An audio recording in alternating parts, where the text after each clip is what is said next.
Welcome back. So let's talk about what questions you ask after the interview is over. Because the question always comes, okay, now we asked you tons of questions. It's your turn to ask us a question. What is that question and how can you best prepare for that? Also, I want to talk about what you're going to wear in the interview. I want to make sure that you put all the chances on your side. Now, the interview can be online or it can be face-to-face. So let's make sure to cover all of that today. What do you ask people at the end? The question is very simple at the end of the day. You just want to make sure that you focus on them and not on yourself. I don't want to hear things like, hey, when will I be promoted? Or what is my pension fund going to look like? Or will I get to travel a lot? Or, what's the next step if I take on this job? How fast will I climb the ladder? All these questions are so focused on you and not on your employer. You need to focus on them. The question has to be based on, how can I help you grow? How can I help you succeed? How can I help your company go from this place to that place?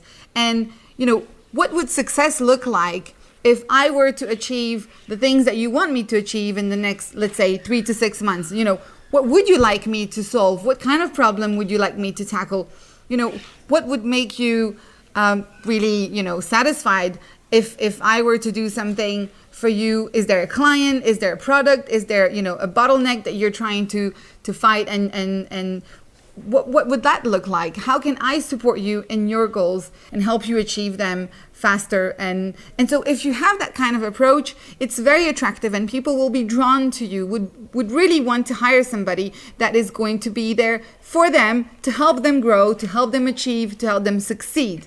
So the question that you want to ask at the end of the day is, how can I help you grow or expand or succeed or whatever they're trying to achieve? And don't assume that they're trying to grow or expand. Maybe they're trying to optimize.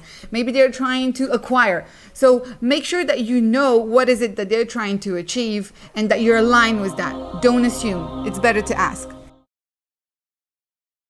Sometimes the interview is going to be online. Sometimes the interview is going to be in person. If the interview is online, what you wear is not so crucial. I mean, it is, but from the waist up, right? Because that's what they're going to see. So you want to make sure the camera is well placed. You don't want to have the wrong angle. You want to make sure your background is sleek and clean and that your, surrounding is organized. You want to have no interruptions, of course. So plan this well. No noise, no background noise. Now, I think the colors that you want to be wearing for a first encounter, when you want to impress people, you have to have strong colors. So you want to focus on the pink, the red, the yellow, and or you could also go for orange, purple, or blue. Now, they have to be bright and they have to be plain, no patterns. So these are the colors that will help you win, because in a pool of people wearing black suits, you're going to stand out and they're going to remember you. Maybe they won't remember your name, but they will definitely remember the girl in the pink jacket. One of the things that I think you should also be mindful of, and this is more important if you're having an in-person interview, is the posture. So what I mean by that, so I don't want to see you sitting on your hands, for example, and I see that a lot, and being small in your chair. I really don't think that's going to help you. I want to see you take space. I want to see you use the armrest. I want to see you make yourself big in the room.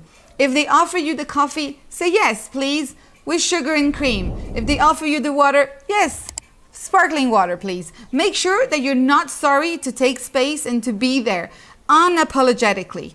I really want you to come across as somebody larger than life in the first encounter. Not too large. I don't want you to be cocky, but I think it's important that you appear confident. Even if you do not feel confident, the appearance of success can sometimes mean success. Now, you do have to have content to follow up. I think one of the things you will want to watch, there's a video actually on YouTube. Amy Cuddy talks about the fact that power poses can influence the way we see ourselves. So do adopt power poses on your way to the interviews. You can trick yourself to think that you are a lot more than you actually are just before you go into an interview or a crucial conversation or meeting.